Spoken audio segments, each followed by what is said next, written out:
বাবার ভিটা বন্ধক রেখে কিনলাম দুঃখের যন্ত্র, মায়ের জামানতে কিস্তি সেই তো সকল মন্ত্র।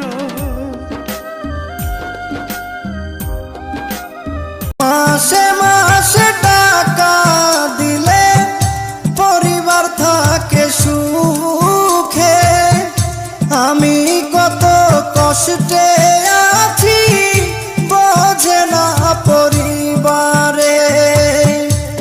বুঝে গেছি টাকার জন্য, বুঝে গেছি টাকার জন্য আমায় ভালোবাসে, যারে আমি ভালোবাসি দুঃখ দেয়।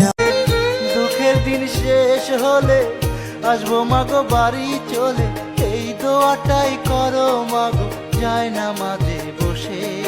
কবে আবার দেশে যাব মাগো, তোমার দেখা পাবো, দেখবো তোমার হাসি। একলাই আমি দূর দেশেতে হইলাম রে প্রবাসী, একলাই আমি দূর দেশেতে হইলাম রে প্রবাসী। মাগো প্রবাস নামের কারাগারে বন্দি থেকে বারে বারে চোখের জলে দৃষ্টি আমার,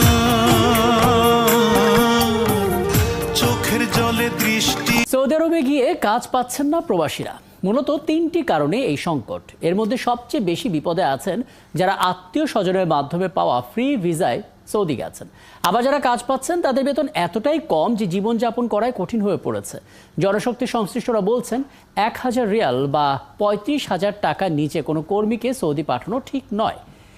বাস্তবতা হচ্ছে 500 রিয়াল বা 17,000 টাকা বেতনে চাকরির জন্য সৌদিতে কর্মী খোঁজা হচ্ছে, কিন্তু একজন কর্মী সৌদিতে নিজে থাকার জন্য এই 17,000 টাকাই যথেষ্ট নয়। তারপরও অনেকে ওভার টাইম, ব্যক্তিগত সহায়তা, নানা বিষয়ের উপর নির্ভর করে সৌদি যান, কিন্তু দিন শেষে নিজের বা পরিবারের জন্য আসলে কিছুই থাকে না। মূলত সৌদি করণ নীতির কারণে 16 পেশায় কাজ করতে পারে না বাংলাদেশিরা, কিন্তু বিষয়টি জেনেও প্রতিদিনই কয়েকশো কর্মী যাচ্ছে সৌদিতে। দর্শক, এর আগে আমরা কথা বলেছিলাম এরকম আয়োজনেই যে মালয়েশিয়ার শ্রম বাজারটি বন্ধ হয়ে গেছে এবং সেখানে আসলে লোক নিয়ে যাওয়ার ক্ষেত্রে যে এজেন্সিগুলো আছে সেই এজেন্সিগুলো দুর্নীতির কারণেই আসলে মালয়েশিয়া কর্তৃপক্ষ সেই নির্দেশনা দেয়, ফলে সেই বাজারটি বন্ধ হয়ে যায়। কিন্তু ভরসা একটা বড় জায়গা ছিল আসলে সৌদির বাজার, এবং এবার দেখা যাচ্ছে শ্রম বাজার আসলে সৌদিটা খোলা, কিন্তু তারপরও কাজের সুযোগটা আসলে কম হচ্ছে। কোথাও শ্রম বাজার বন্ধ হয়ে যায়, কোথাও খোলা শ্রমবাজারে কাজ পাওয়া যায় না। বাংলাদেশিদের জন্য বাস্তবতা এত কঠিন কেন?